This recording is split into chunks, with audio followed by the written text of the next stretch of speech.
Bonjour à tous et bienvenue dans votre émission. Un auteur a dit, votre vie peut changer quand vous changerez vos actions. Et vos actions peuvent changer quand vous changerez votre manière de penser. Si vous pouvez réussir, si vous ne pouvez pas réussir, vous pouvez essayer. Si vous pouvez essayer, eh bien vous pouvez réussir. C'est version originale sur radio et télévision Carrefour. Merci pour votre fidélité à cette émission. La réforme du système partisan reste une préoccupation de l'heure. Un volet des réformes politiques envisagées par le président de la République pour consolider la démocratie béninoise. La question a d'ailleurs intéressé la commission Djogbenou qui a fait des propositions au chef de l'État. Selon certaines informations, pas moins de 200 partis politiques dans notre pays. Apparemment, et d'après certaines rumeurs, les règles de création de ces regroupements sont laxistes. Ce jour, nous revenons sur le sujet avec un plateau, deux invités. Armand Afosogbe, bonjour. Bonjour. Alors, vous êtes le président du parti FAPD. FAPD, ça veut dire Force d'action politique pour le développement, membre de la plateforme des partis politiques. Vous êtes également membre de l'Alliance ABT, c'est ça? Bien sûr. Alors, à côté de vous, il y a M. Juste Kodjo. Bonjour. Bonjour, monsieur.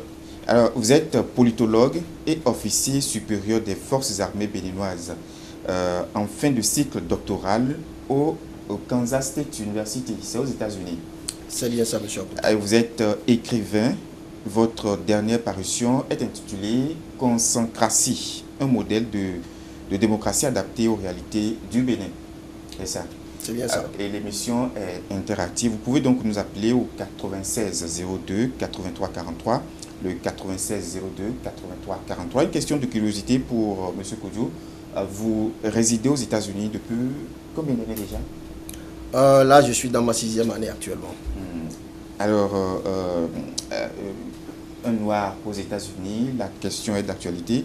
La question du racisme, le sujet est très préoccupant ces temps-ci. Excusez cette digression. Il y a les noirs qui s'écroulent sous la gâchette des policiers blancs. Comment vous vivez cette situation là-bas? Monsieur Akuta, d'abord merci à TVC, merci Monsieur Afahansou d'être ici avec nous.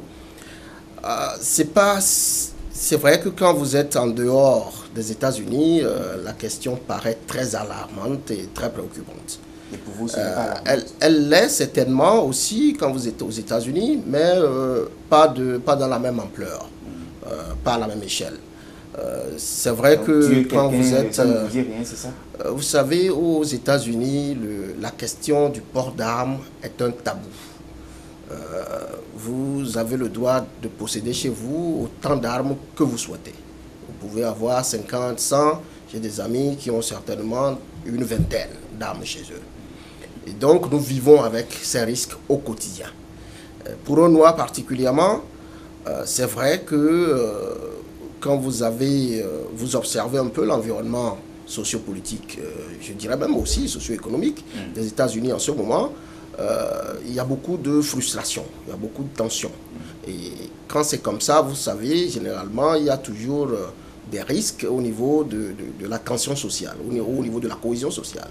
Et c'est justement à ce niveau que vous trouvez ces événements-là à travers lesquels une classe sociale ou une classe raciale essaye de soi-disant protéger des intérêts ou protester contre certaines actions et l'autre classe qui essaye de se défendre. Mais il faut dire, ce n'est pas vraiment nouveau.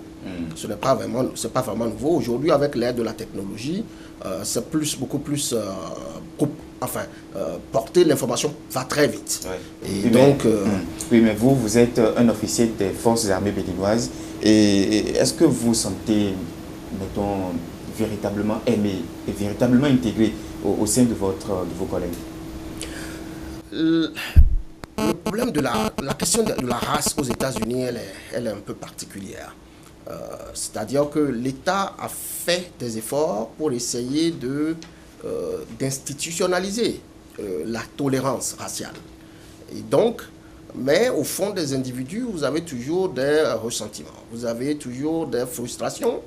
Et donc, la classe blanche n'a certainement pas, quand je dis la classe blanche, ce n'est pas elle toute, ce n'est pas toute la classe, vous comprenez. Mais vous avez encore au sein de cette classe blanche des gens qui ne tolèrent pas encore à ce jour qu'on ait élevé le noir au rang auquel il a été élevé. Et évidemment que l'élection d'un président noir a sans doute contribué aussi à augmenter un peu ce sentiment-là.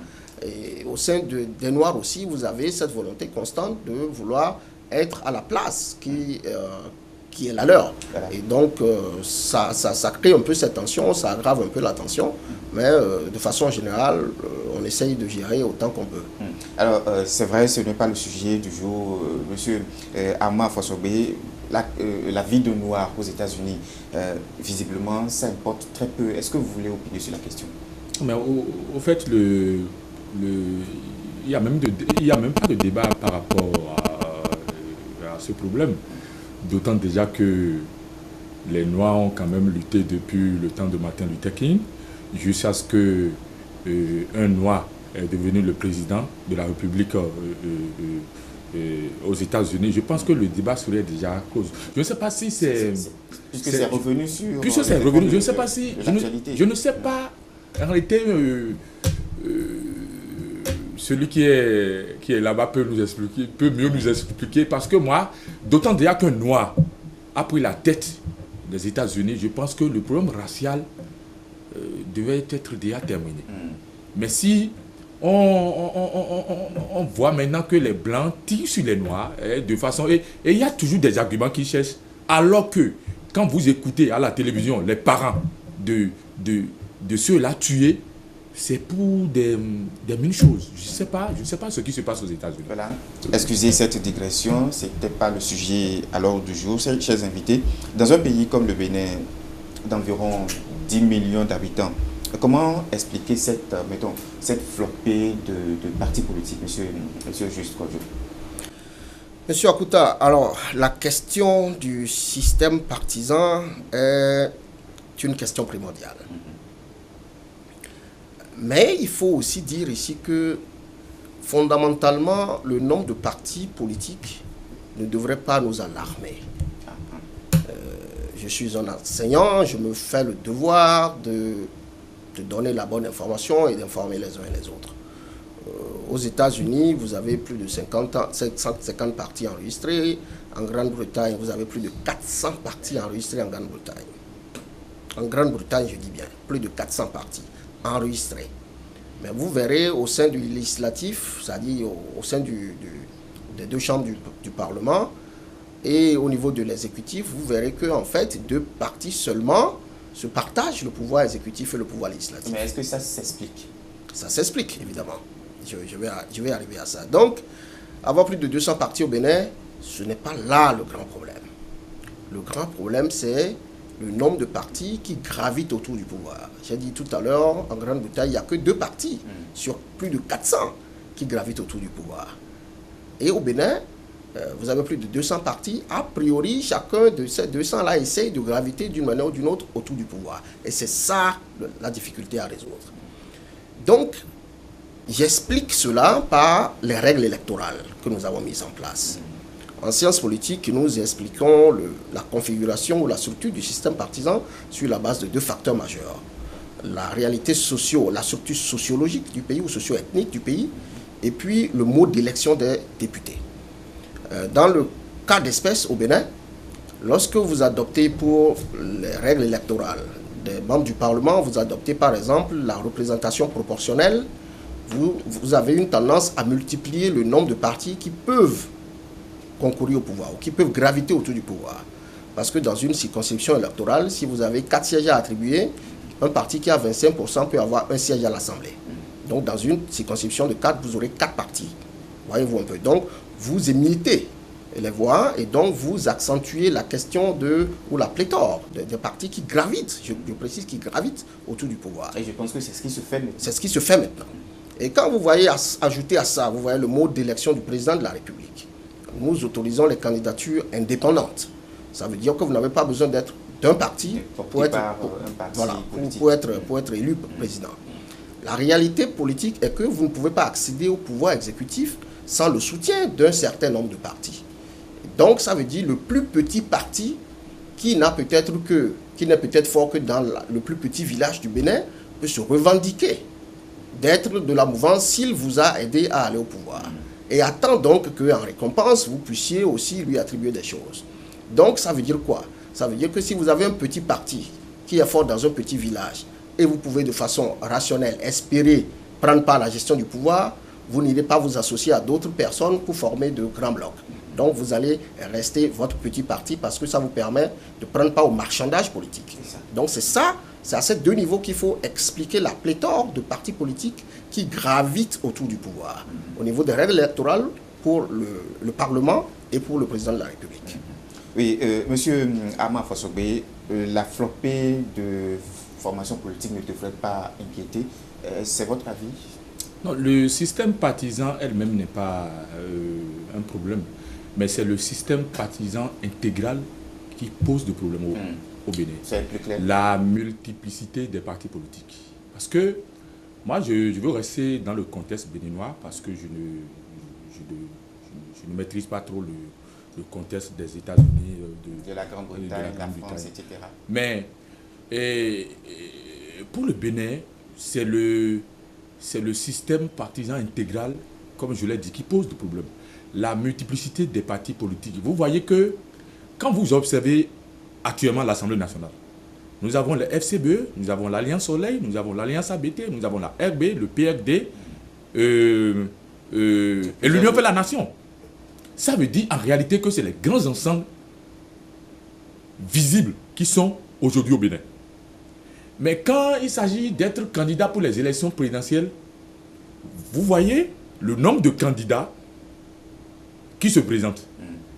Alors aussi que depuis longtemps au Bénin, nous réclamons que l'État doit accompagner les partis politiques. Mais nous avons plus de 200 partis politiques au Bénin. Est-ce que nous avons les ressources au Bénin pour accompagner ces 200 partis politiques? Cela pose un problème. D'où il faut encourager les grands ensembles. C'est-à-dire au plus 4 grands ensembles au Bénin. C'est-à-dire prochainement pour aller à l'Assemblée, il faut appartenir à ces ensembles. C'est-à-dire pour être candidat aux élections présidentielles, il faut nécessairement être porté par un grand ensemble ou un parti politique qui a un représentant à l'Assemblée nationale. Vous allez voir que quand ça va commencer, on n'aura plus des candidats qui prennent des médias même pour venir déposer leur dossier. On n'aura plus des candidats, excusez-moi, plaisantins. En principe, selon vous, le président de la République doit forcément être porté par une formation politique. Mais c'est clair, mais comme l'a dit mon frère tout à l'heure, mais même dans les grandes démocraties, c'est comme ça. Et ça commence même par les élections primaires. On ne se lève pas pour être candidat. Et comme je l'ai dit, vous savez, en Afrique, il y a des pays où le financement des partis politiques est une réalité. Je donne un exemple, le Mali. Le Mali, on finance les partis politiques, mais pas dans un système de multiplicité de partis politiques. Le critère est qu'il faut avoir des représentants à l'Assemblée nationale. Vous voyez? Donc, d'où moi je partage l'avis de l'actuel président Patrice Talon qui met son mandat sous la bannière des réformes institutionnelles. J'ai entendu dire que les régimes démocratiques depuis des années n'ont pas connu de grands changements dans leur mode de fonctionnement. Est-ce la faute des formations politiques qui sont sur le terrain? Vous savez, nous abordons des questions importantes. Pour nous, souvent, c'est une frustration quand nous parlons des questions politiques parce que la politique, un peu comme l'économie, un peu comme la santé, un peu comme tous les autres domaines, s'étudie désormais scientifiquement. Le malheur pour nous, politologues, c'est que en sciences politiques, ou quand on parle de politique, même ma grand-mère au village a son avis, a son opinion à donner. Voyez-vous. Donc il y a beaucoup d'experts. Mais la réalité est que il y a des phénomènes qu'il faut comprendre. Il faut comprendre comment ces choses fonctionnent si on veut les changer. Et quand vous demandez si c'est la faute aux formations politiques, les formations politiques, elles sont le résultat des règles que nous mettons en place. Si les règles sont très ouvertes, vous aurez du laxisme, vous aurez une pléthore de formations politiques. Si les règles sont plus strictes, vous aurez un nombre réduit de formations politiques. Donc, je ne dirais pas que c'est la faute aux formations politiques s'il y a des problèmes de dysfonctionnement. C'est la faute aux règles qui encadrent le jeu politique. C'est la faute aux règles qui encadrent le fonctionnement de ces formations politiques. Je vous donne un exemple. En parlant du système partisan, le code, la charte des partis a défini des objectifs. On dit par exemple qu'un parti politique doit être d'envergure nationale. Je prends cet exemple-là. Et au même moment, on a une règle électorale, comme je l'ai dit tantôt, qui fait de la répartition proportionnelle lors des élections législatives. D'accord? Donc, si je suis un parti A et mon fief, c'est, excusez-moi, Boycon, à Bomé, je n'ai pas besoin de chercher à être un parti d'envergure nationale tant que je peux avoir un député ou bien un maire ici à Boycon. Vous êtes d'accord avec moi? Si au moment des élections législatives, je peux avoir 25% de la circonscription d'ici, je peux avoir un député à l'Assemblée. Et donc ce député, le jour où il y aura un candidat à la présidence, il va aller vers lui et lui dire « À Boycon, c'est moi tu veux voir, j'ai au moins 25% de la population de Boycon. » Donc mon parti peut aussi participer à la gestion du pouvoir exécutif. Ça veut dire quoi? Que nous encourageons les gens à rester dans leur fief. Au même moment, nous disons que nous avons un objectif de devenir des partis ou d'avoir des partis d'envergure nationale. Il y a une incohérence entre les objectifs que nous nous sommes fixés et les voies et moyens que nous avons définis pour atteindre ces objectifs. C'est de la méthode qu'il faut en toute chose. Et donc, je suis peiné souvent de voir quand des gens s'accrochent à des slogans. Nous voulons telle chose, c'est pas bon. Il faut revenir à la réalité et dire comment pouvons-nous changer cela de façon réaliste. Et lorsqu'on vous suit, on a ce sentiment que vous avez des griefs contre le mode d'élection des députés. Absolument. Et vous allez voir, j'ai publié récemment un livre que vous avez mentionné tantôt, Consancratie, où j'explique un peu, de façon logique, scientifique, pourquoi est-ce qu'on est là où on est là. Et par rapport à la question des partis, j'ai expliqué qu'est-ce qui nous a amené à avoir, par exemple, plus de 200 partis, comme vous dites, au Bénin, ou bien avoir, un peu comme M. Afasogwe l'a rappelé, autant de partis regroupés au sein d'alliances au Parlement. Quand vous décomposez ça en nombre de partis, c'est des dizaines et des dizaines de partis qui sont là représentés au Parlement. FCBE, seul là, c'est des dizaines de partis. L'Union fait la nation, c'est pareil. L'Alliance ABT, c'est pareil. Donc vous avez beaucoup de partis représentés dans ces alliances. Mais pourquoi est-ce que si des dizaines de partis peuvent se regrouper au sein d'un bloc appelé FCBE, ça veut dire qu'ils ont des intérêts communs. Pourquoi est-ce qu'ils ne peuvent pas être un parti plutôt que d'être une collection de 40 partis? Voilà. Parce que les règles du jeu sont telles que il vaut mieux avoir son entité au sein d'un grand bloc parce qu'à tout moment, vous pouvez vous retirer et aller vers une autre entité pour pouvoir participer à la gestion du pouvoir. C'est tout, ce n'est pas deux choses. Donc, si vous changez les règles du jeu, ces mêmes-là vont trouver un intérêt à rester au sein d'un grand parti et se fondre en un seul grand parti. Et c'est ce que je propose justement dans mon livre. Si vous voulez, je vais donner la petite détail de ce que je propose. Et on en reparlera bientôt, mais je voudrais qu'on revienne sur la création des formations politiques. Monsieur Afasogwe, vous êtes président d'une formation politique. Quels sont les critères de création? En fait, je suis le président d'un mouvement politique. Je ne suis pas encore président d'un parti politique. C'est un mouvement politique, mais qui est membre de l'Alliance ABT. Et je pense qu'un mouvement politique, c'est une association. Là, c'est très facile de le faire. Mais une association de cadre. Oui. Mais pour les partis politiques, là, ça devient un problème. C'est-à-dire qu'il y a un certain nombre de critères. C'est-à-dire qu'il faut avoir une représentativité nationale. Mais aujourd'hui, quand vous observez les partis politiques au Bénin, et quand on fait les élections, aucun parti au Bénin n'a une représentativité nationale. Non. Y compris votre parti, le FPDA. Le mouvement FAPD, qui est membre de l'Alliance ABT, y compris ça. C'est aucun parti politique. Moi, au fait, moi, je n'ai pas de grief contre le système. On peut dire que la RB, la Renaissance du Bénin... La RB n'a pas de député à Niki. Oui ou non? La RB n'a pas de député à Niki. Et lors des dernières élections législatives, la RB n'a pas de député au Nord. C'est de ça qu'on parle. C'est-à-dire, un parti national, c'est un parti qui doit avoir des députés dans les 24 circonscriptions électorales du Bénin. Là, c'est un parti national. Moi, le système des élections législatives, moi, je n'ai pas de grief par rapport à ça. Mais moi, je veux qu'on adapte ce système par rapport au système des élections municipales. C'est là que j'en viens. Au fait, pour les élections législatives, le problème ne se pose pas. Tu ne peux pas aujourd'hui tu ne peux pas dire c'est parce que j'ai mon électorat à Boycon, je dois avoir une liste à Boycon. Non. Pour les élections législatives, on t'impose nécessairement d'avoir une liste nationale. De la première circonscription jusqu'à la 24e circonscription. Mais c'est pour les élections municipales que c'est quand tu es fort dans un arrondissement, tu n'as que de liste dans cet arrondissement. C'est pas possible.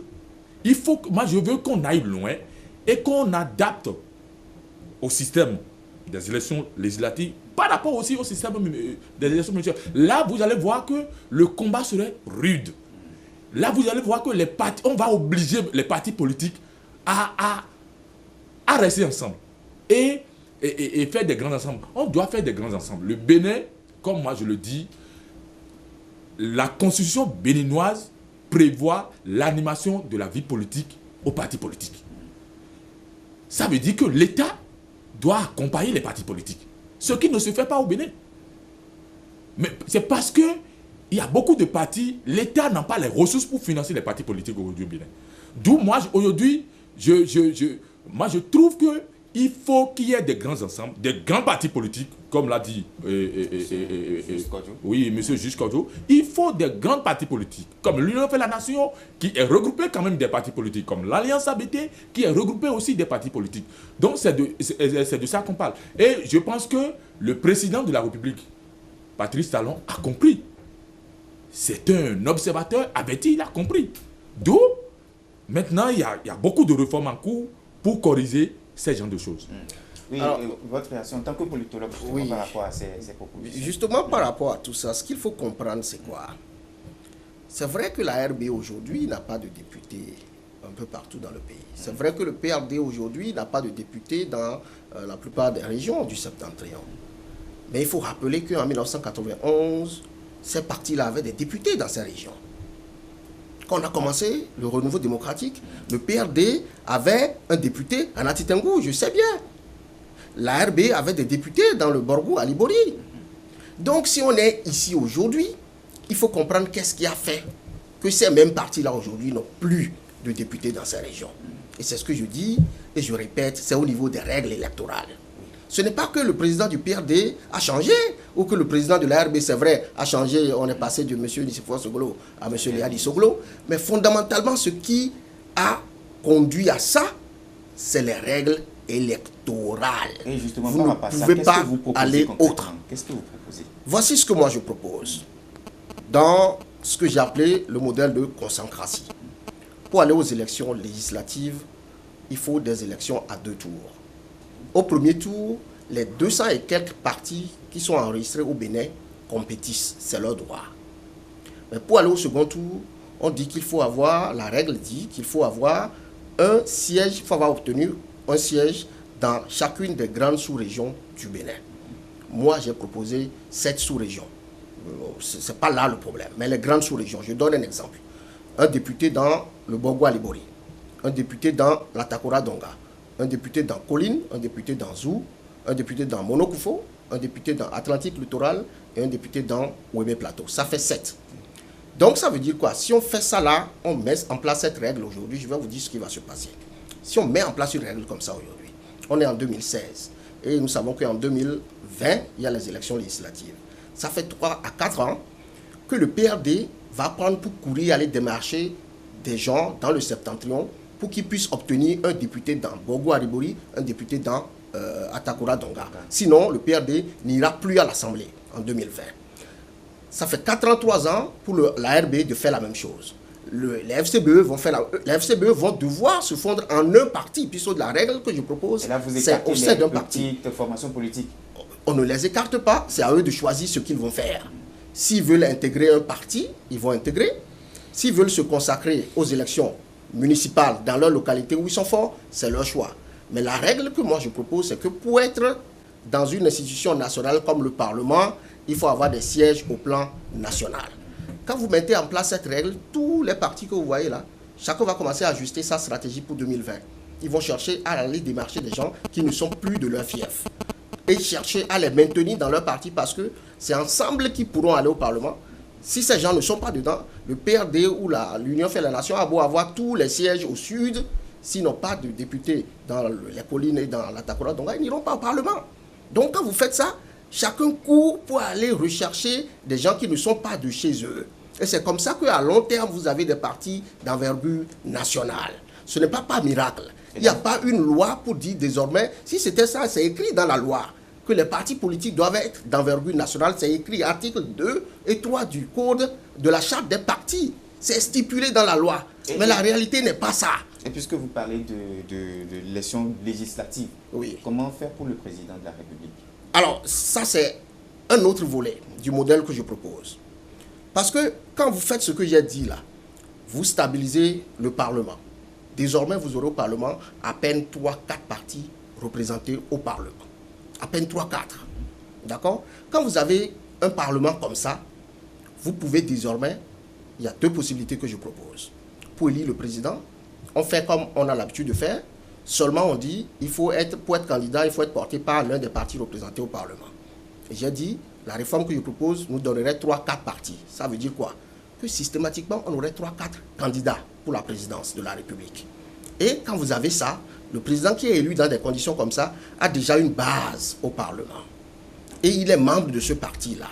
Il travaille parce qu'il sait que les membres de son parti veulent continuer à gérer le pouvoir même après lui. Donc ce sont ces membres-là qui vont mettre la pression sur lui pour qu'il fasse bien, parce qu'après lui, ils veulent encore gérer le pouvoir exécutif. Ça dit, c'est faire en sorte que le président de la République puisse avoir une majorité au Parlement et puisse être lié au Parlement. Vous êtes peut-être en train de proposer un régime parlementaire. Pas véritablement. Si vous faites ce que je viens de dire là, le président, il conserve toutes ses prérogatives. Il est élu par voie directe si on veut continuer à le faire ainsi. La seule chose, et ça on n'a même pas besoin de modifier et quoi que ce soit à la structure actuelle, on dit simplement, pour être candidat à la présidence de la République, il faut être porté ou présenté par un parti qui est représenté au Parlement, et un seul parti ne peut présenter qu'un seul candidat. Ça veut dire quoi? C'est une règle assez simple, mais qui ne change pas fondamentalement la nature présidentielle de notre régime. On continue d'élire un président. On continue d'avoir un président qui a les mêmes prérogatives que nous avons actuellement. Donc ce n'est pas fondamentalement un régime parlementaire. Ce que je décris là, vous allez le voir un peu par exemple en Afrique du Sud. En Afrique du Sud, Mandela a fait 5 ans, il est parti. Parce qu'il sait que les règles électorales sont telles que son parti, l'ANC, va continuer à être le parti majoritaire et donc va continuer à avoir la présidence de la République. C'est un peu ce qui se fait là-bas. Mais il me semble que ce que vous proposez là a été déjà, mettons, expérimenté, peut-être en France. Oui. Qui n'a pas véritablement fait école. Alors, voici le problème. Lorsque les gens ils se réfèrent à d'autres systèmes, ils ne voient pas dans la profondeur. Ce à quoi vous faites allusion, c'est la quatrième République, fondamentalement. D'accord? Qui a eu lieu au lendemain de la Deuxième Guerre mondiale et qui s'est écroulée en 1958. D'accord? Il faut aller comprendre pourquoi est-ce que ça n'a pas marché. La France traversait un moment de crise lié à la question de la décolonisation. Donc, vous aviez en France une tendance où les communistes pouvaient prendre le pouvoir parce que les communistes étaient pro-décolonisation et commençaient à avoir de la voix. Donc, si on maintenait le système tel que c'était, c'est-à-dire que la majorité parlementaire assure en même temps la présidence de la République, les communistes pouvaient se retrouver à gérer la France. Alors que justement, le communisme, c'est ce que combattaient les Américains avec tous leurs alliés. C'est tout, c'était pour régler cette question. Est-ce que aujourd'hui, nous avons un système où nous devons avoir peur qu'un certain parti arrive au pouvoir. Donc les réalités ne sont pas les mêmes. Il faut partir de nos réalités et comprendre le fonctionnement des choses pour pouvoir arriver à proposer un modèle ou un système type. Et c'est ce que j'essaye de faire. Voilà. Et nous allons maintenant donner la parole à M. Armand. Alors, les partis politiques qui se créent, est-ce que selon vous, ces partis reposent sur, mettons, une idéologie claire, une vision, une forte conviction? Lorsqu'on prend par exemple votre parti, votre mouvement. Non, mais c'est clair. On ne peut pas créer un parti politique sans une vision. Ça, c'est pas possible. C'est pas possible. Mais vous savez, le débat, le débat est une question de culture. Le Bénin, nous avons une culture. Nous n'avons pas la culture européenne. Vous savez, aujourd'hui, vous ne pouvez pas, le PRD aujourd'hui, à l'étape actuelle où les choses sont, ne peut pas avoir une liste à Nati Tengou et la liste Bagaï. Ça veut dire que les approches de mon cher ami, ça dépasse un peu le Bénin. Pour moi, ça dépasse un peu le Bénin et ça serait très difficile. Comment ça dépasse le Bénin? Ça dépasse le Bénin parce que, comme je vous l'ai dit, pour les élections législatives, chaque parti politique qui compétit a une liste de la première circonscription électorale jusqu'à la 24e. Mais comment se fait-il que c'est seulement dans leur fief régional, là où leur culture, leurs traditions se sont basées, qui sont des députés? Nous prenons la RB, tout le monde sait que la RB un fief. C'est le zoo. C'est le zoo, même si les gens ont essayé de graviter un peu, c'est le zoo et c'est Cotonou. Quand vous prenez aujourd'hui l'Alliance Soleil, vous voyez que c'est le Borgou et la Libori. Donc quand vous prenez l'Alliance ABT, c'est un peu la Donga. Donc aujourd'hui, c'est un peu ça. Ça serait difficile. Ça serait difficile. Ça serait difficile pour. Ça ne serait pas aussi difficile. Ça serait difficile pour nous aujourd'hui que nous ayons quand même des candidats. Et moi qui vous parle, moi j'ai compétit pour les élections législatives sur la liste ABT. Mais quelle est la culture béninoise? Quand tu compétis sur une liste qui n'a pas la civilisation du milieu, qui n'a pas la tradition du milieu, la première des choses que les gens demandent, tu es sur quelle liste? Quand la liste n'est pas du milieu, on va te dire, ah, nous on ne peut pas voter. C'est vrai, tu es notre frère, mais on ne te votera pas. Parce que cette liste n'est pas notre liste. Donc d'abord, il faut un travail pour changer d'abord la mentalité des Béninois. C'est pour cela que je parle de culture, je parle de la civilisation et je parle de la tradition. Oui, alors, il semble dire qu'il y a une sorte de régionalisation des formations politiques. J'ai dit tantôt qu'en 1991, le PRD avait des députés dans le Nord. La RB avait des députés dans le Nord. Qu'est-ce qui a pu changer? Est-ce que les Béninois qui ont voté pour ces députés à l'époque sont morts? Ils sont là. Donc, ce que nous vivons aujourd'hui, c'est le produit des règles que nous avons mises en place en 1990. Purement et simplement, c'est ce qu'il faut comprendre. Et ce que je dis là, c'est vrai qu'à l'étape actuelle, les règles sont telles que la RB peut être au Parlement en ayant des députés seulement à Boycon ou dans le Zou. C'est la règle actuelle, ça. La RB peut aller au Parlement rien qu'avec ses députés du Zou. L'Alliance ABT peut aller au Parlement rien qu'avec ses députés de la Donga, si vous voulez. Et ainsi de suite. C'est la règle, ça. Si on change la règle, pour dire désormais pour aller au Parlement, même si vous avez des députés dans le Zou et que vous n'en avez pas ailleurs, vous ne pouvez pas aller au Parlement, vous verrez que les mêmes Béninois vont changer. Les mêmes Béninois vont changer. Et ça, en fait, c'est compliqué. Il faut d'abord croire en la science. Ce que je dis là, c'est de la science qui a été testée ailleurs et avec plusieurs modèles. Si vous allez vers vos électeurs aujourd'hui avec les règles actuelles, ils vont vous dire, votre liste là n'est pas de chez nous. Parce qu'ils préfèrent voter pour, par exemple, la RB, qui pourra aller au Parlement. Mais si la règle change, et l'électeur sait qu'en votant pour la RB n'ira pas au Parlement si la RB n'a pas de députés au Nord, vous croyez qu'ils ne vont pas changer d'attitude? Parce que qui veut voter pour un parti qui ne va pas aller au Parlement? Si FCBE, par exemple, je prends un exemple, a la chance d'avoir des députés au nord et au sud, et je suis un électeur à Boycon, et je sais que la RB n'a son fief que dans le Zou, vous croyez que je vais voter pour la RB si je veux faire partie du pouvoir? Je vais voter pour le parti qui a des chances objectives de couvrir le territoire national. C'est pourquoi je dis que c'est de la science. La science prend en compte le comportement, l'attitude des acteurs politiques, mais aussi des électeurs. Parce que l'électeur aussi fait ses calculs. Ce n'est pas les politiciens seuls qui font leurs calculs. Chacun fait ses calculs et se dit quelle est ma chance pour pouvoir accéder au pouvoir, y compris l'électeur. Donc, et ce quand que vous dites là, c'est faisable, c'est réalisable. C'est tout clair. Je vous dis, j'ai parcouru, j'ai rencontré Maître Maurice Aranzo Glélin, qui est le père qui est désormais connu comme le père fondateur de la Constitution. J'ai rencontré le Maître Adrien Mbedji. J'ai rencontré le président Bruno Amosou. J'ai rencontré plein de gens. Aucun d'eux, je dis bien aucun d'eux, n'a eu de la réserve par rapport à cette histoire que je propose. Aucun. Ils sont tous convaincus que la solution passe quelque part par là. Et donc, je sais de quoi je parle.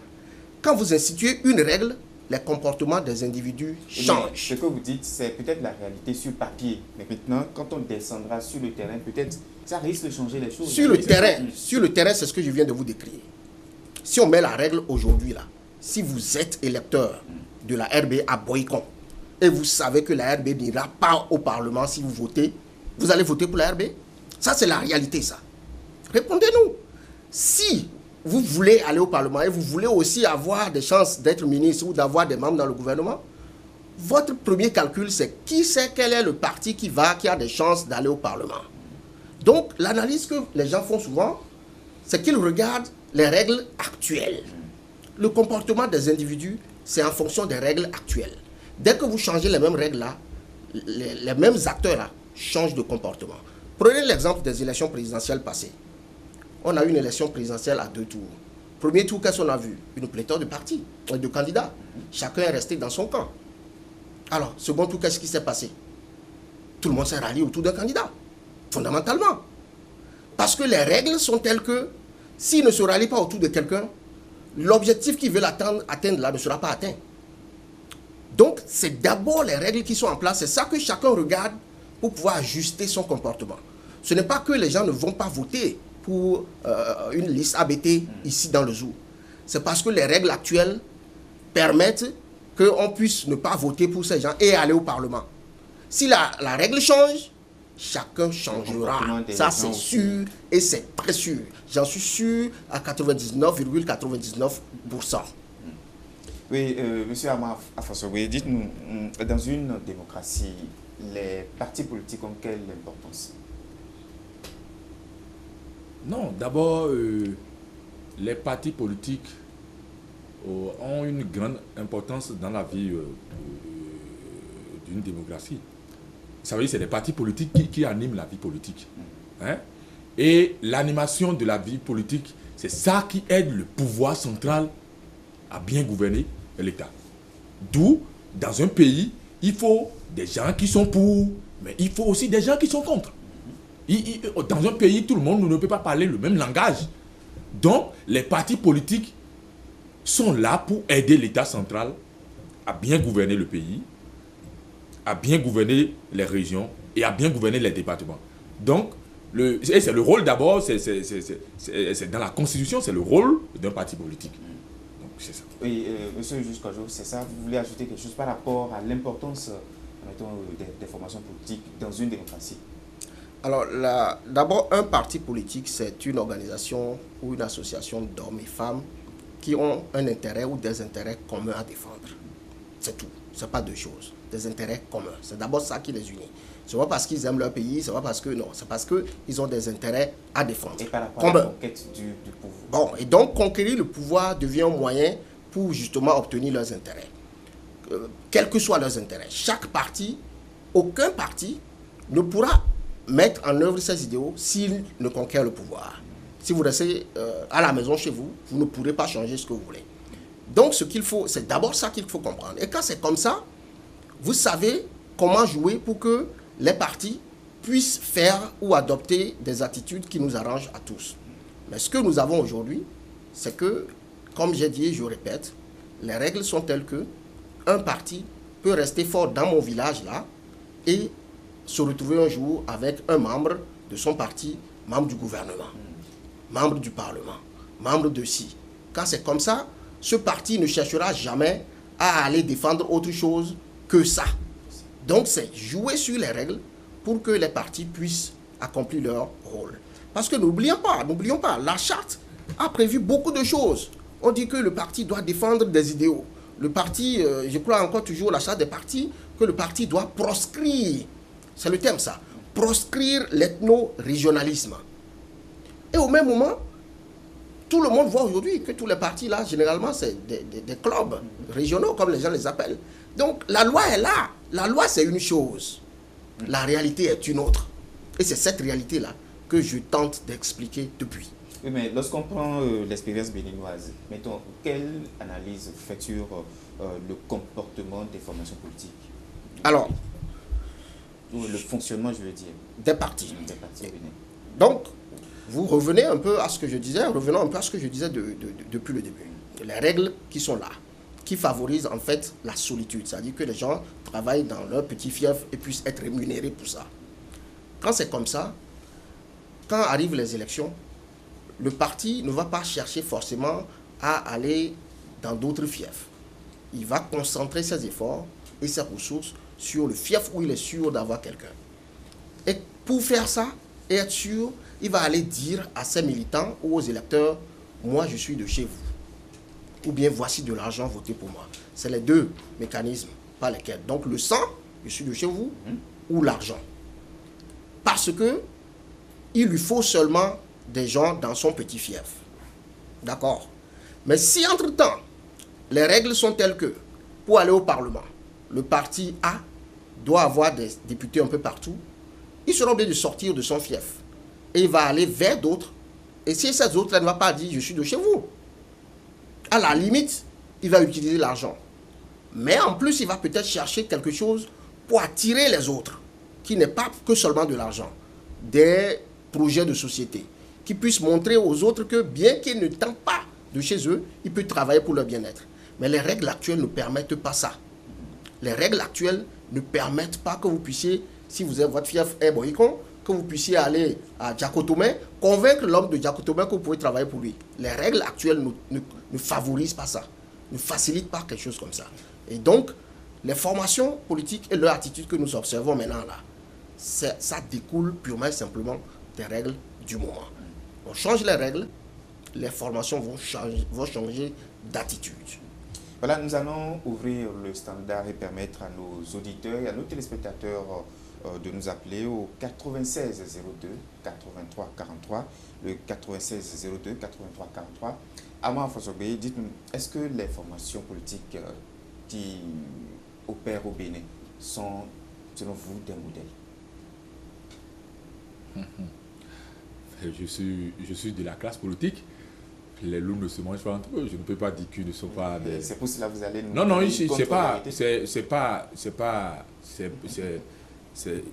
il y a des modèles dedans, mais il y en a vraiment qui vraiment ne réfléchissent pas comme des partis politiques. Et ça, comme l'a dit mon frère, c'est-à-dire il faut définir les règles. Et je pense que la loi électorale du Bénin ne pose aucun problème. On peut être d'Abomey aller aux élections à Parakou. Le problème de société, moi c'est au niveau de la mentalité béninoise. Sinon, les règles sont claires. Pour aller aux élections législatives, tu dois avoir de liste dans tout le Bénin. Donc ça veut dire que c'est une élection nationale. Il y a pas, c'est parce que tu es fort dans un fief électoral que nécessairement il ne faut plus faire campagne dans un autre coin ou bien dans une autre région. Non, ce n'est pas ça. Mais c'est la mentalité des électeurs c'est-à-dire qui ne facilite pas ce que mon année dit. Donc c'est ça, ce n'est pas que il n'y a pas la loi électorale. La loi électorale existe. et c'est clair et c'est net, pour aller aux élections législatives, il faut compétir de la première circonscription électorale jusqu'à la 24e circonscription. Mais c'est la mentalité des Béninois. C'est la mentalité des Béninois aujourd'hui qui pose le problème. Il a dit que le MADEP a eu des députés à Copago, à San Seibou. Mais aujourd'hui, est-ce que MADEP peut avoir de députés à Copago? Ce n'est pas évident parce que la mentalité peut-être des habitants de Copago ont changé. Et non, la loi électorale ne leur permet plus de voter. Mais c'est la même loi électorale qui a permis à ce que un député de MADEP, et qui a une région leur région c'est le plateau, mais ils ont eu des députés à Copago, qui est dans le septentrion. Donc, moi je vois que c'est la mentalité. C'est la mentalité qu'il faut changer. Et la façon de changer la mentalité, je pense que c'est les réformes. Et là, le président Patrice Talon est en train de faire. Justement, mais vous voulez réagir? Oui, justement, c'est par rapport à ça. Comment changez-vous la mentalité? Il n'y a pas une loi qu'on peut prendre désormais pour dire à partir d'aujourd'hui, le Béninois doit changer de mentalité. Il n'y a pas de loi. Il n'y a pas de bâton magique. Il n'y a pas de bouton magique. C'est quand vous changez les règles que la mentalité change progressivement. Le président Talon n'a pas un bouton magique pour changer la mentalité des Béninois. Ce que vous pouvez faire, vous changez les règles. Quand vous voulez éviter que votre enfant ou que quelqu'un fasse quelque chose, vous mettez en place une règle. Quand il va tenter, il ne va pas réussir. Il va encore tenter une deuxième fois, il ne va pas réussir. La troisième fois, il va abandonner. C'est comme ça. C'est comme ça que vous changez la mentalité. Il y a dans mon domaine ce qu'on appelle les sciences comportementales, où on étudie le comportement des gens. Comment est-ce que les gens changent de comportement? Vous le laissez tenter 1, 2, 3 fois.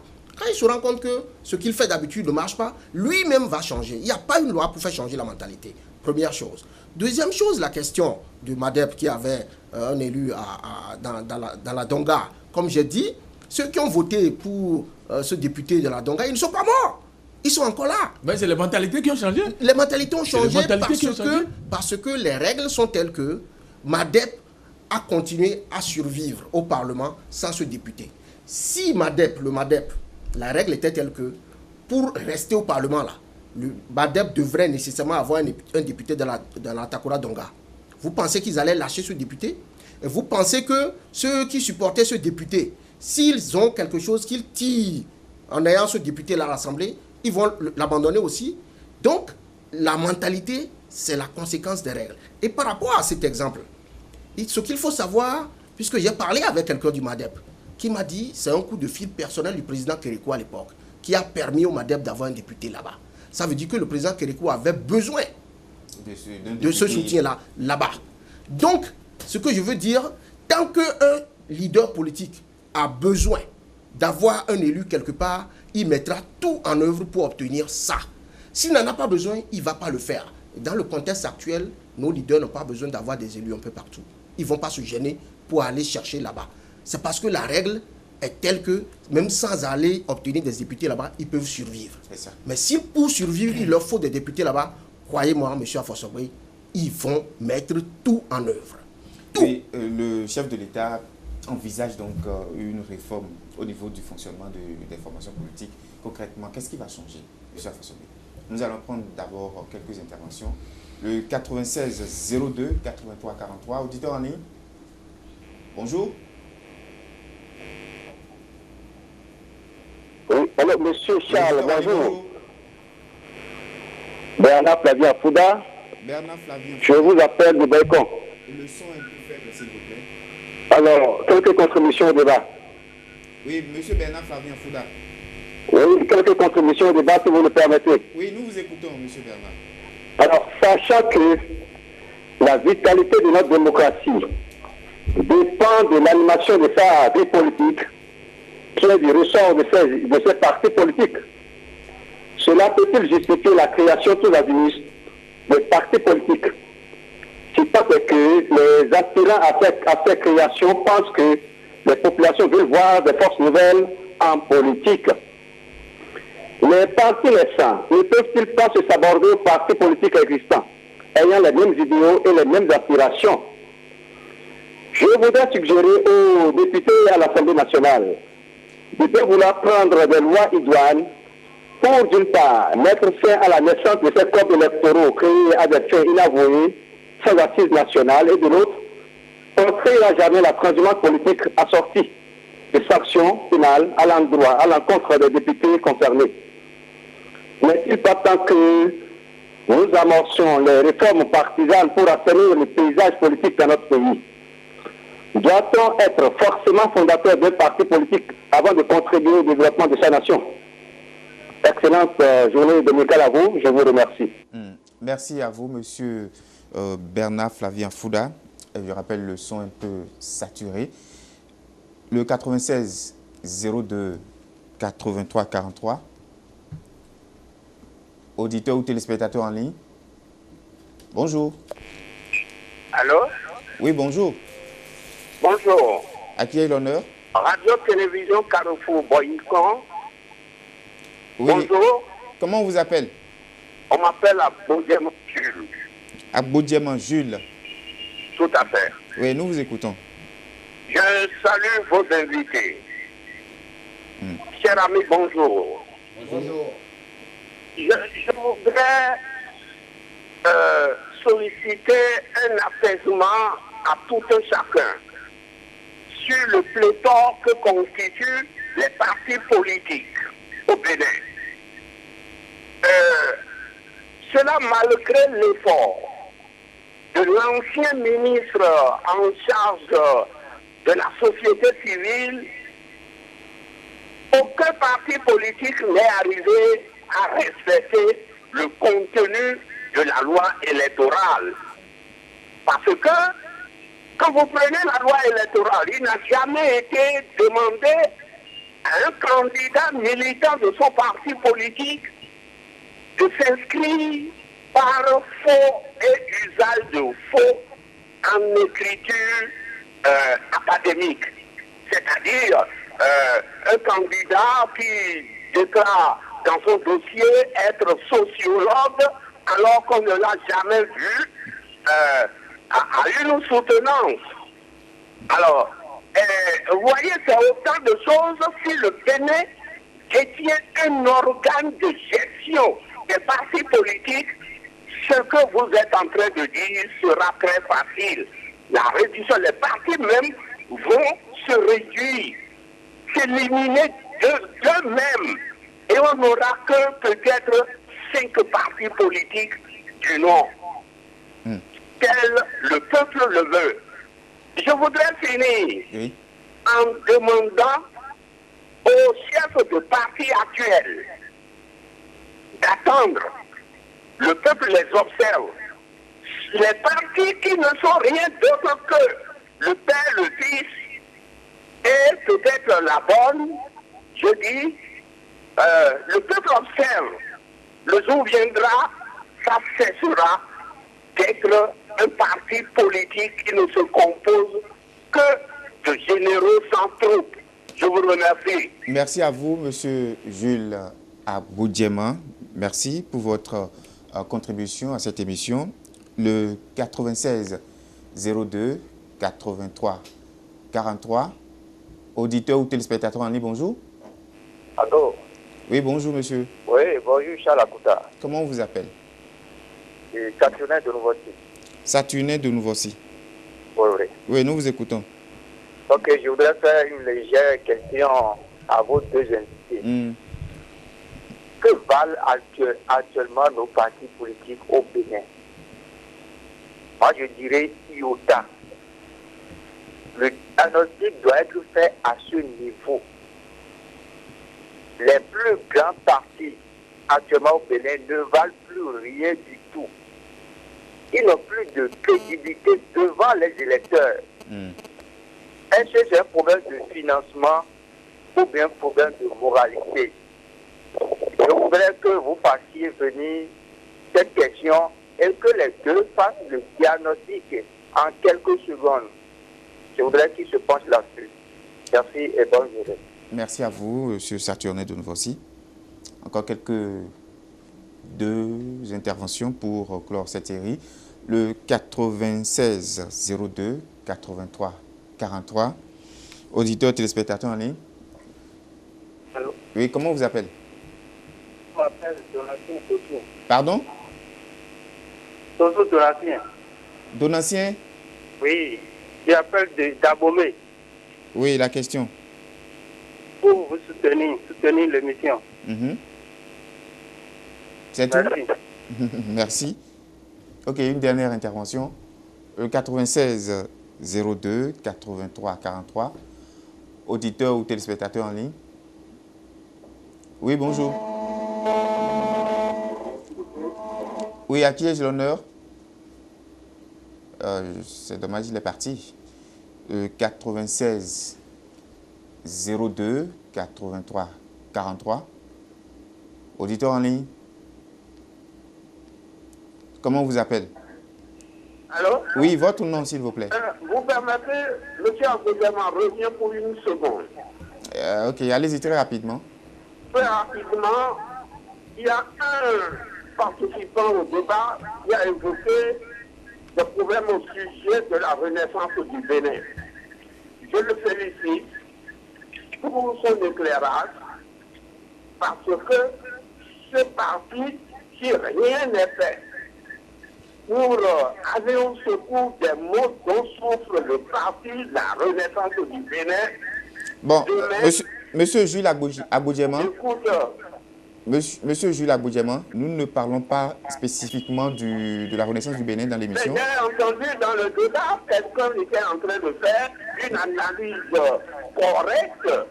Et vu égard à ça, je ne jette pas des injures, mais j'en profite pour remercier, reconnaître l'effort de la mère des mères, Mme Rosie Sogo, et le père fondateur, l'icône des fonds, le président maire, Voilà. Lucifer Sogo. Merci. Je vous remercie. Merci beaucoup. Merci à vous. Nous allons donc prendre cette dernière intervention. Auditeur en ligne, bonjour. Auditeur en ligne, bonjour. Oui, bonjour. Oui, votre nom, s'il vous plaît. Je m'appelle David Avandobor. Je voudrais m'adresser à vos deux invités. Aujourd'hui, qu'est-ce que nous observons au Bénin et qui donne un peu le résultat que nous avons su avant les élections? Les partis politiques n'ont pas de projet de société. Et ils n'attendent seulement que la veille des élections pour venir se présenter au peuple. Et à quel but? Juste acheter la conscience des électeurs et aller et avoir le pouvoir. Qui nous donne vraiment la bonne conduite et les moyens que les partis politiques au Bénin doivent avoir pour actionner le domaine politique au Bénin. Je vous remercie. Merci à vous. Donc, nous allons revenir ici en plateau et parler donc d'abord, vous aurez le temps donc d'opiner sur cette question. Le chef de l'État a proposé des réformes au niveau du fonctionnement des formations politiques. Qu'est-ce qui devrait concrètement changer? Non, mais beaucoup de choses vont changer. C'est-à-dire, les réformes aujourd'hui proposées par la commission Djogbenou va définir clairement les règles du jeu. Ça va définir clairement les règles du jeu et ça va empêcher aussi la multiplicité des partis politiques, c'est-à-dire des clubs électoraux, comme l'a dit quelqu'un. C'est-à-dire, dans un quartier, on a un mouvement qui se transforme en parti politique et c'est avec ça qu'on fait le marchandage. Vous voyez, et dans la réforme, il y a aussi le rôle de l'opposition. Vous savez, l'opposition est très essentielle au fonctionnement d'un bon système. Juste dites-nous, alors, quel est ce rôle? Et l'opposition aujourd'hui, elle évite la monopensée qui favorise la pluralité des idées et contribue à l'équilibre des rapports de force des politiques. Dans un pays, nous devons avoir de l'opposition. Et cela inquiète actuellement le gouvernement. Il faut une opposition. Comment le savez-vous? Non mais, nous le savons parce que l'État doit avoir en face un adversaire qui doit opiner sur la gestion du gouvernement. C'est-à-dire, l'État, l'opposition doit critiquer et proposer. Donc, les réformes actuellement que la commission Diagonois est en train de faire, parmi ces réformes, vous allez voir aussi que on ne peut plus se lever et aller aux élections comme on veut. C'est-à-dire, comme je l'ai dit tantôt, il faut être porté par des grands ensembles. Il faut que ces grands ensembles aussi soient basés aussi sur des idéologies, c'est-à-dire un projet de société, comme l'a dit un auditeur. Il faut que, à l'avance, les partis politiques aient leur projet de société et qu'ils vulgarisent au sein de leur électorat, au sein de l'électorat. Et c'est ce projet de société qu'il faut défendre. Et c'est ça le peuple va juger afin de les voter. Donc, vous voyez, c'est un peu ça. Dans la réforme, il faut diminuer un peu la force de l'État, l'État central. Vous savez, la force de l'État central. La force de l'État central. Le pouvoir présidentiel a trop de force au Bénin. Mais vous n'êtes pas sans savoir, je suis le chef de l'État, je suis le chef des armées, je suis.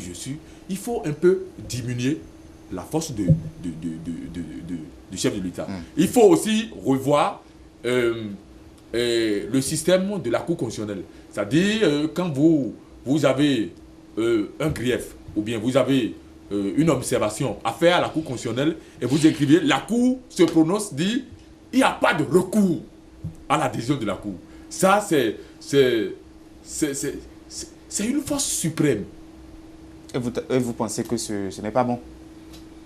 Non, mais à des moments donnés, ce n'est pas bon. Oui. À des moments donnés, ce n'est pas bon. Et nous avons des exemples. Pendant ces 10 dernières années, nous avons des exemples. À des moments donnés, ce n'est pas bon. Et, Monsieur Juste Kodjo, Afonso a parlé de l'opposition. Est-ce que l'opposition dans une démocratie est une nécessité? C'est important? Ben absolument. Nous nous mettons dans un jeu où nous avons beaucoup d'acteurs et les intérêts sont divergents. Donc quand c'est comme ça, c'est évident qu'il y ait une opposition quand quelqu'un prend le pouvoir. Mais aujourd'hui, à l'heure actuelle, qui sont les partis d'opposition que nous avons? Aujourd'hui, à la date d'aujourd'hui. Mais comment expliquer cette situation? Alors, donc, moi je dis toujours les slogans, les choses, les règles, les lois par-ci, par-là. C'est pas là la finalité. La finalité, c'est faire en sorte, par exemple, qu'il y ait une opposition bien claire, bien définie. Mais quand vous prenez le contexte béninois, je retourne toujours aux règles et au mode de fonctionnement des institutions. Être de l'opposition, quand vous déclarez opposant à quelqu'un, ben vous êtes considéré comme si vous n'aimez pas la personne, ça devient des questions de personne. Donc, vous ne pouvez pas prospérer si vous êtes vraiment dans l'opposition. Ça, c'est notre contexte. Donc, si notre contexte n'est pas favorable déjà à la survie d'une opposition stable, il faut mettre des garde-fous institutionnels. Ce que nous n'avons pas aujourd'hui.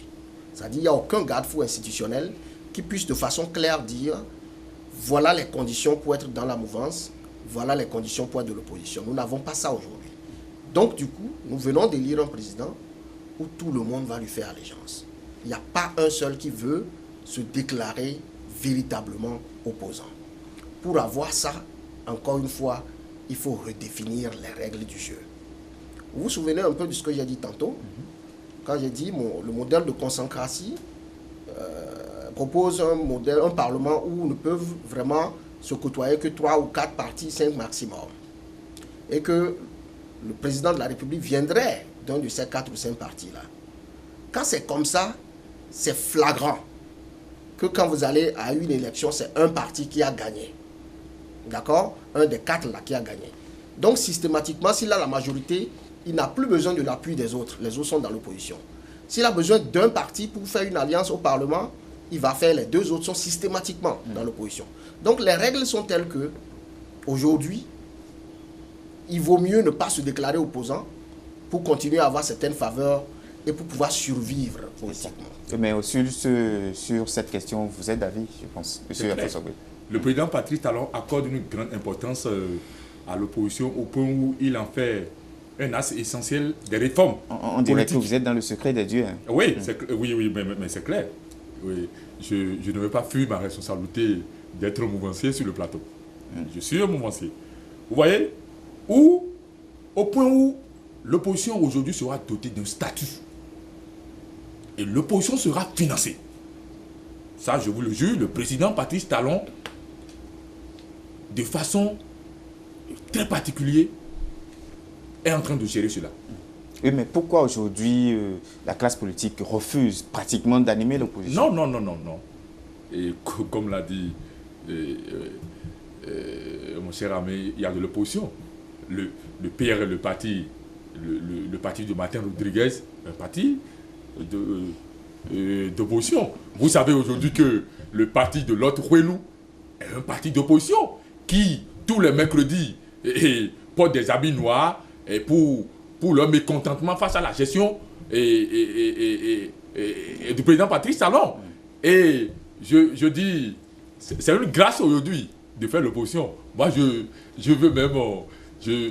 J'envie le sort de ceux qui vont faire l'opposition. Il y a cela 10 ans, on n'a pas eu ça. On a fait mercredi rouge dans ce pays. On a été tabassé, on a été frappé, on a été gazé. Mais aujourd'hui, vous voyez tous les mercredis à Cotonou, des groupuscules qui se disent opposants et qui portent des t-shirts noirs. Hein, et ils s'opposent face à... Donc il y a de l'opposition. Oui, mais monsieur, donc, juste dit peut-être que c'est l'animation de la vie. Au Bénin, l'opposition, c'est une question de personne dans notre pays. Non, mais... Est-ce qu'il a tort? Écoutez, je pense que c'est le passé. Il faut donner le temps au temps et vous allez voir le futur. Et vous allez voir le présent. Je vous ai dit, le président Patrice Talon accorde une grande importance à l'opposition, au point où il en a fait un axe essentiel des réformes politiques où l'opposition sera dotée d'un statut. L'opposition n'a pas de statut, comme l'a dit. Effectivement, il n'y a pas de règle qui définit les statuts de l'opposition au Bénin. Si bien que les gens ont peur aujourd'hui de faire de l'opposition. Parce que, c'est-à-dire, au Bénin, par le passé, quand tu fais de l'opposition, tu n'as pas de marché. Quand tu fais de l'opposition, tu ne peux pas faire les affaires. Quand tu fais de l'opposition, tu ne peux pas aller au concours et réussir. Mais aujourd'hui, si c'est les opposants même qui travaillent plus que les mouvanciers, c'est eux qui vont réussir plus au concours. Donc c'est une réalité, vous allez voir dans les jours à venir. L'opposition aura un statut clair et net et l'opposition sera financée. Voilà, nous allons peut-être changer légèrement de sujet pour dire que la commission Djobrenou et ses 35 membres n'ont pas réussi à s'entendre sur la question du mandat unique. Monsieur Juste Kodjo, en tant que politologue, quel commentaire cela vous suggère? Oui, moi je ne suis pas surpris. Je ne suis pas surpris et je crois que, je l'ai dit à quelques membres de la commission, je crois que c'est mieux pour la commission de conseiller le chef de l'État par rapport à la faisabilité, par rapport à la pertinence du mandat unique ou du statu quo. Lui dire, si vous voulez changer le statu quo, voici ce qu'il faut faire au préalable.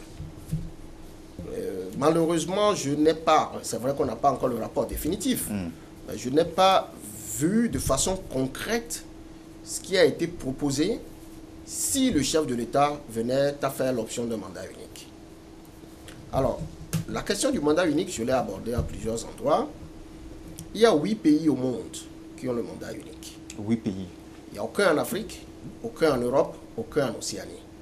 Il y a 3 du côté de l'Asie, 5 du côté de l'Amérique latine.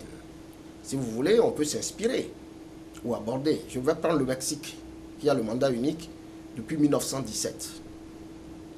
Depuis 1917, c'est le mandat unique qui est en vigueur au Mexique. Mais... Mandat unique de combien d'années? De 6 ans. D'accord? Le président élu, il a 6 ans et il est parti. Mais encore une fois, comme je dis, je retourne aux règles électorales.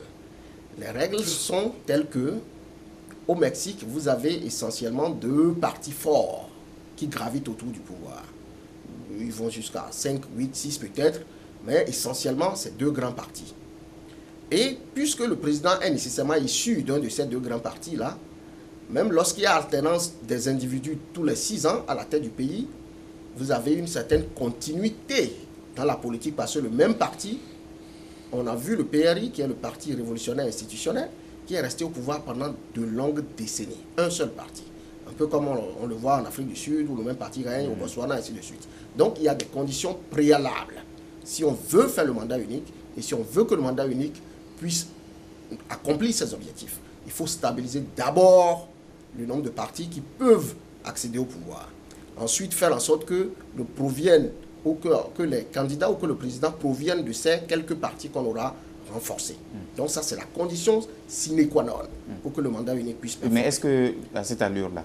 Alors, comme j'ai dit, je n'ai pas vu de proposition concrète allant dans le sens de la stabilisation préalable du monde partisan, comme j'ai dit.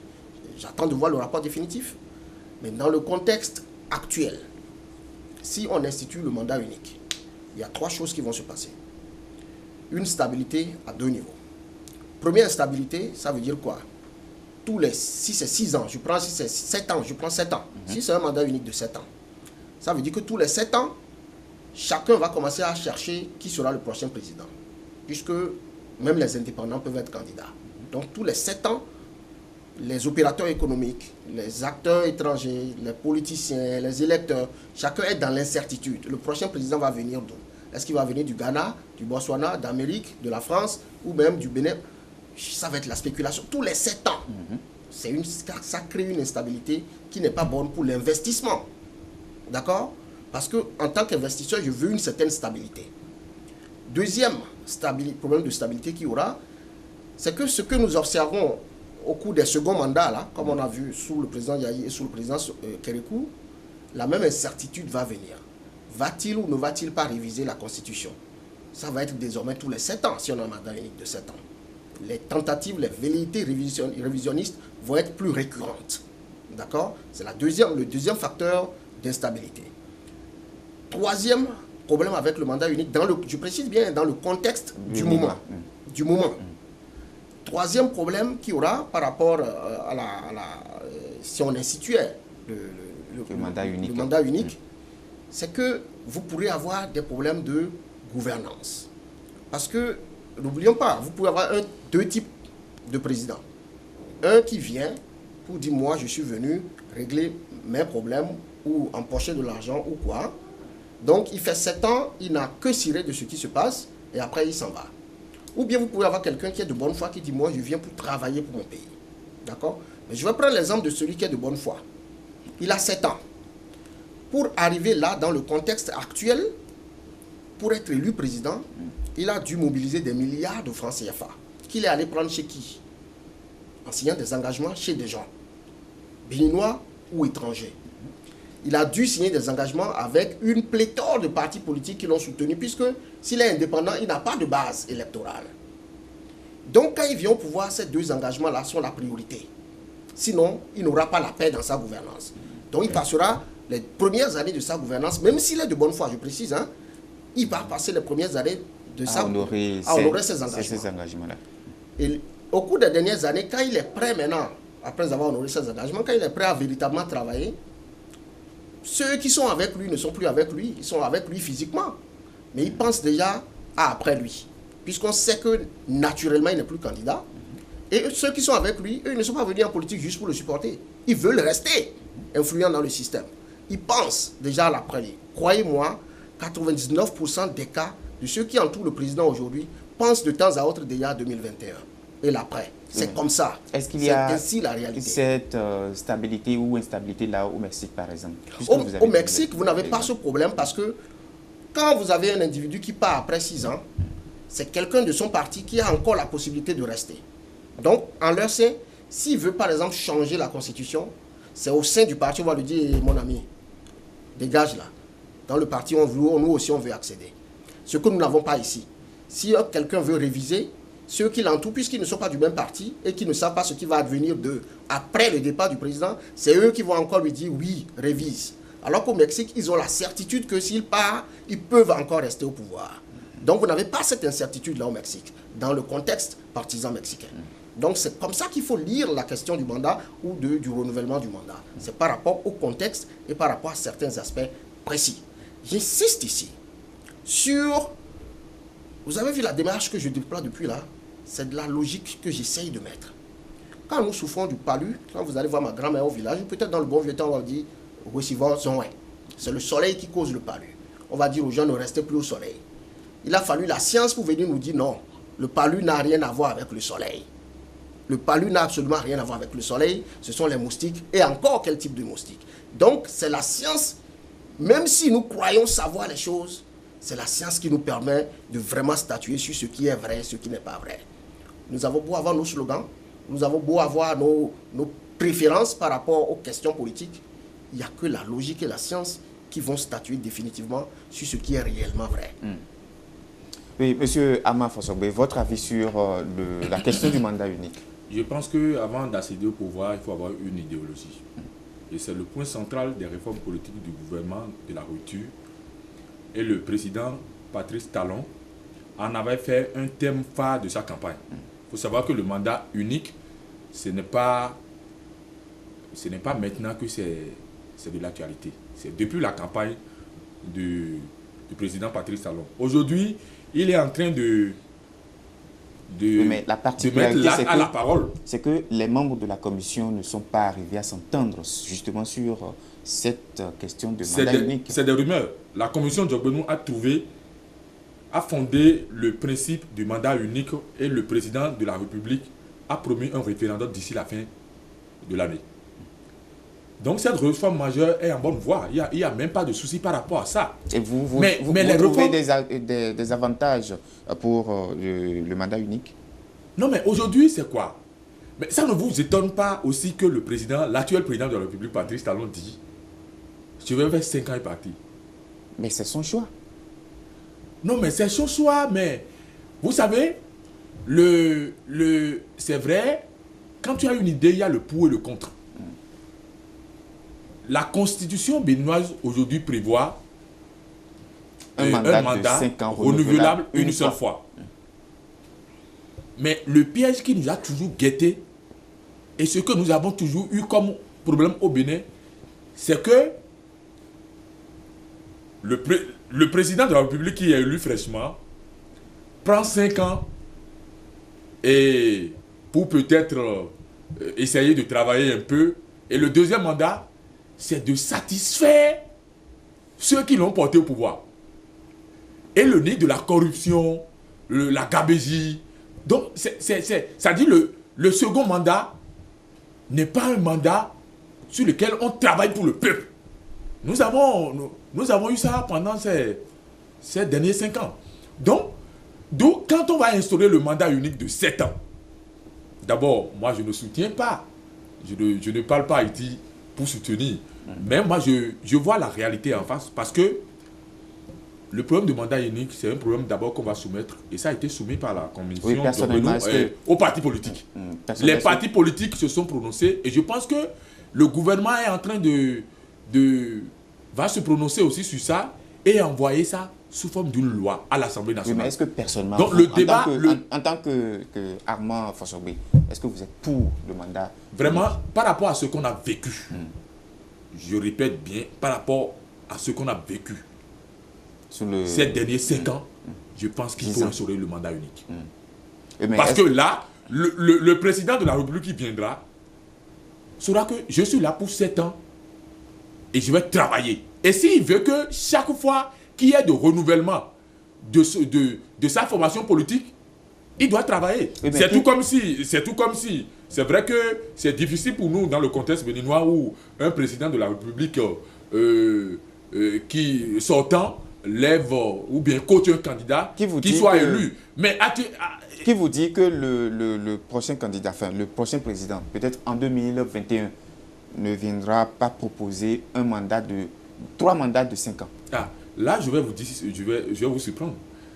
La commission Djogbenou a fait un travail où il serait difficile qu'un président de la République revienne changer les choses. C'est comme le Ghana. Comment? C'est comme le Ghana. C'est comme le Ghana, le président John Ronald. Quand il a fait les réformes, aujourd'hui, c'est ça que chaque président ghanéen suit jusqu'à maintenant. Il faut porter ces gardes. Ce n'est pas qu'on fait les réformes et on envoie ça à l'Assemblée. Ça sera. Non, il y a des garde-fous.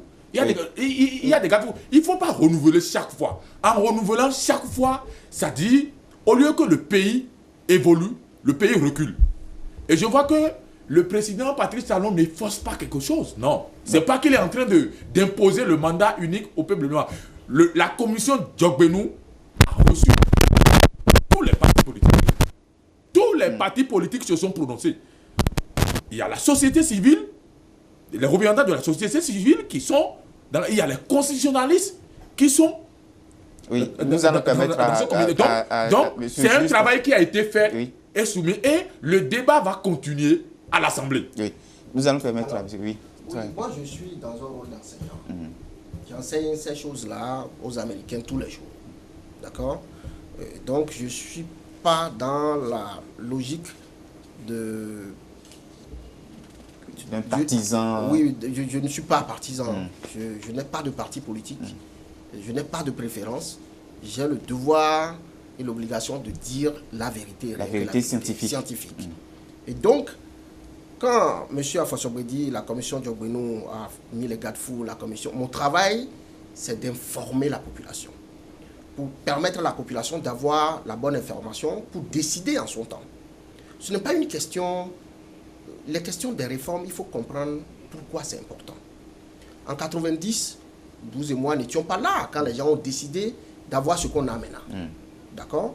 Et nous sommes là 25 ans après, on dit, c'était pas bien. Il y a un problème. Donc c'est important de prendre la peine de tout fouiller, de tout remettre en cause. Pour que dans 20 ans, on ne soit pas encore là à dire, en 2016, les gens qui étaient là n'avaient pas fait ce qu'il fallait. Si aujourd'hui on devait faire le procès dessus, qui ont pris part à la mise en place du système actuel, je crois qu'il y aurait beaucoup de remords. Donc prenons le temps et la peine, tout au moins, de remettre en cause un certain nombre de choses et d'être honnêtes envers nous-mêmes. Parce que après le président Talon, le Bénin va rester.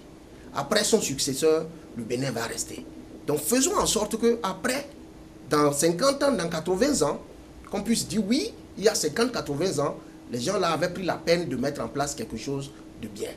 Les États-Unis que nous tous nous admirons aujourd'hui, que tous les pays ont imité à travers leur système démocratique, le système américain a été inventé. Il a été inventé à la fin du XVIIIe siècle. Parce qu'à l'époque, c'est les monarchies qu'il y avait un peu partout.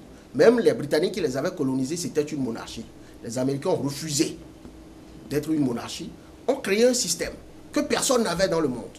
Et plus de 200 ans après, ils dirigent le monde et nous tous, nous courons après eux. Nous avons le pouvoir d'inventer. Nous ne pouvons pas rester et dire, parce qu'on a confié à une commission de ci, que non, non, non. Nous avons les ressources qu'il faut pour réfléchir à nos problèmes. Soyez critiques vis-à-vis de vos amis. C'est pour le Bénin, c'est pour vos enfants. Ce n'est pas pour ceux qui sont là. Parce qu'après eux, le Bénin va rester. Nous allons tous rester, y compris eux-mêmes. Donc, nous leur rendons service si nous sommes objectifs dans notre analyse. Oui, et moi, c'est ce que j'essaye de faire. Et pour venir, vous allez voir, j'ai ici sous la main ce qui a été présenté par le professeur Joël Aïvor, que j'ai rencontré à plusieurs reprises. Et vous voyez que la commission a dit le mandat unique peut être faisable à condition, ils ont dit, à condition qu'il y ait des aménagements techniques. Qui va faire ces aménagements techniques? Quels sont ces aménagements techniques? Et donc, si la commission dit ça et on ne fait pas ces aménagements techniques et on institue le mandat unique, qu'est-ce qui va nous arriver? C'est à ça qu'il faut répondre. Et ensuite, ils disent, on peut aussi maintenir le mandat renouvelable tel qu'il est aujourd'hui. Donc la commission n'a pas tranché. Et la commission n'a pas non plus dit, c'est quoi les aménagements techniques qu'il faut faire pour avoir le mandat unique. Donc c'est là un peu, moi, on va dire, je reviens à vous pour une minute. Monsieur Ama Afoso-Bedigui, il a dit qu'en 45 jours de travaux, les membres de cette commission, mettons, ont été gâtés. La presse raconte qu'ils ont approché des sommes astronomiques. Votre réaction? Vous avez lu ces articles-là? La presse agite un chiffre de 500 millions de francs CFA et de 10 millions ou 15 millions par membre. Est-ce que c'est faux? Il faut... Non, mais vous m'avez posé une question, laissez-moi répondre. Il faut préciser que la commission était constituée de 35 membres. Tous d'éminentes personnalités et hauts cadres de ce pays qui chacun est compétent dans son domaine. Le président Talon avait dit en son temps que les compétences seront valorisées. Et c'est ce qui a été fait. Le montant de 500 millions pour la commission et les primes de 10 millions ou 15 millions pour chacun des membres ne me paraît pas élevé. Moi, ça ne me paraît pas du tout. 10 millions ça ne me paraît pas du tout élevé. Comparativement aux gains positifs que notre pays peut tirer des travaux de cette commission. Moi, ça ne me paraît pas du tout élevé. C'est vrai que... Ceux qui tentent de manipuler l'opinion... On attend la confirmation. Non, ceux qui tentent de manipuler... C'est la presse qui raconte, mais bon. Ceux qui tentent de manipuler l'opinion sur ce sujet sont ceux-là à qui les réformes aujourd'hui, ça leur fait du mal. Parce qu'ils voient leur intérêt personnel ou égoïste vraiment menacé. Vous voyez, et nous n'allons pas nous laisser distraire par rapport à ça. Je vais vous donner un exemple. Donc, nous sommes arrivés... L'émission tire déjà sa fin. Nous allons... Maître Robert Dessous, je vais donner l'exemple ici. Parce qu'il faut, comme l'a dit mon frère, il faut éclairer le peuple béninois. Maître Djogbenou était dans la commission qui avait rédigé la constitution de la République centrafricaine. Mais il était à 800 000 francs le jour.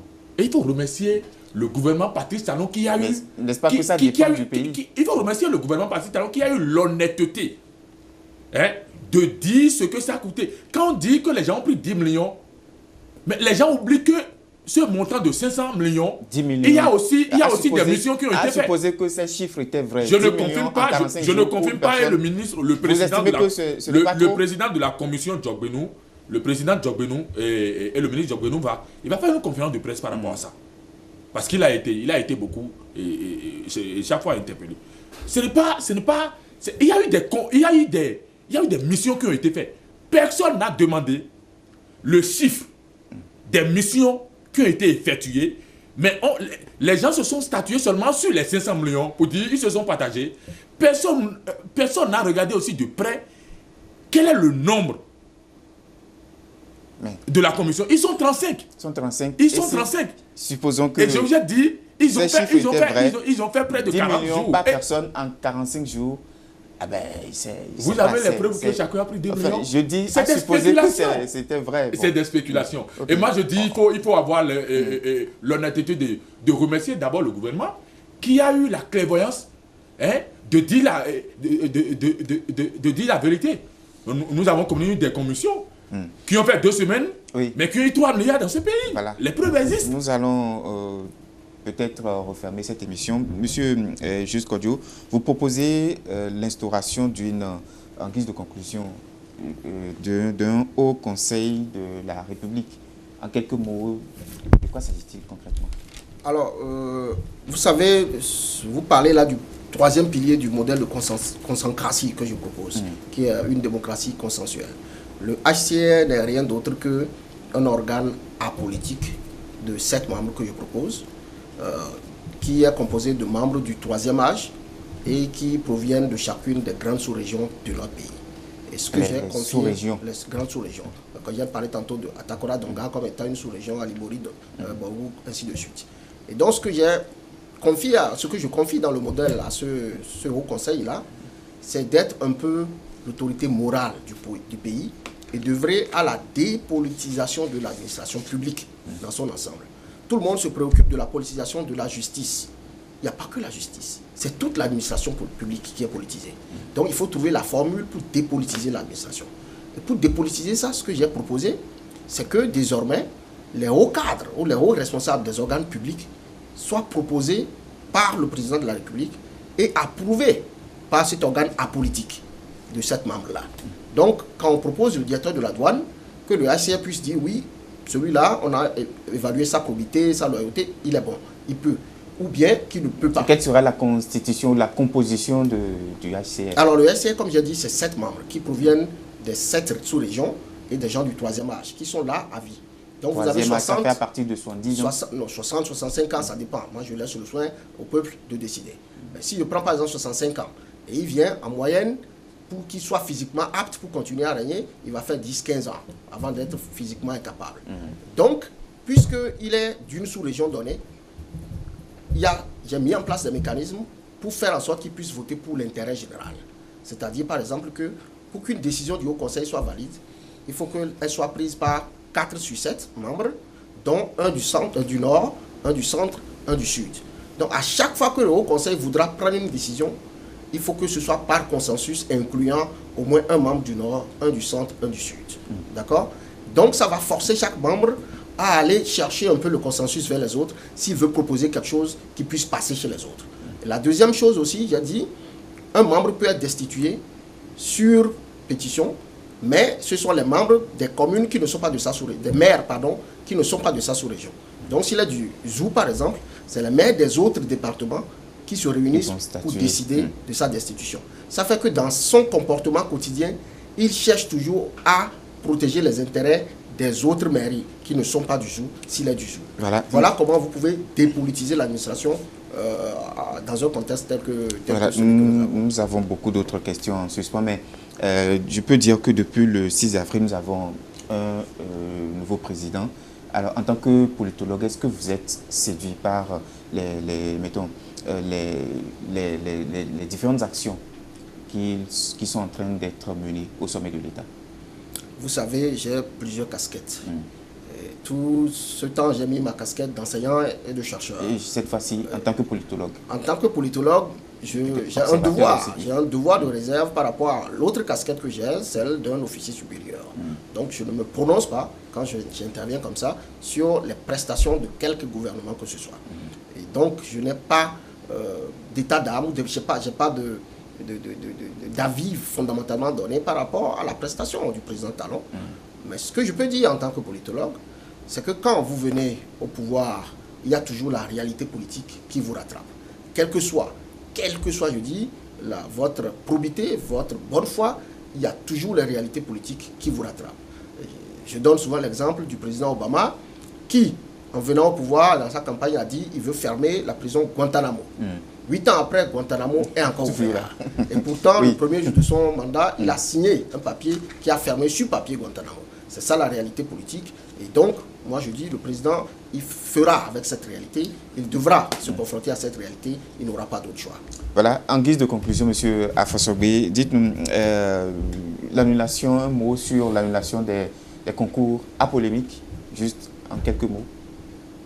Oui, les concours ont été annulés parce que la commission de vérification des reproches faite par l'ONG de matin à Soba, Alcré et beaucoup d'autres. Réellement, il y a eu la véracité des faits et le président de la République a demandé à ce qu'on annule les concours, mais d'organiser... Le Conseil des ministres. Le Conseil des ministres a demandé à ce qu'on annule les concours, mais ils ont donné l'ordre quand même d'organiser ces mêmes concours dans les jours et les mois à venir. Mais je ne vais pas conclure sans quand même faire... En 30 secondes, s'il vous plaît. Allez-y rapidement. Un bilan à mi-parcours de... On ne peut plus. Vous êtes satisfait, c'est sûr? Non, mais satisfait... Entièrement satisfait. Non, mais écoutez, on n'est pas satisfait par la bouche. Et quand tu es satisfait, il faut dire pourquoi tu es satisfait. On n'a plus le temps. Comme on n'a plus le temps, en tout cas, je remercie tous les auditeurs de la télévision Carrefour, son directeur et l'animateur principal de la version originale, Charles. Merci. Je te remercie beaucoup pour tout ce que tu fais pour le zoo. Voilà, madame, monsieur, je recevais sur ce plateau monsieur Armand Afasobé. Il est le président du parti FAPD, Force d'action politique pour le développement, membre de la plateforme des partis politiques. Il est membre de l'Alliance ABT. Également sur ce plateau, il y avait monsieur Juste Kodjo. Il est politologue, officier supérieur des forces armées béninoises en fin de cycle doctoral au Kansas State University. Il est écrivain et c'est lui l'auteur du livre intitulé « consécration. C'est tout pour cette émission. Merci de l'avoir suivi. On se retrouve par la grâce de Dieu dimanche prochain. Portez-vous bien. Au revoir.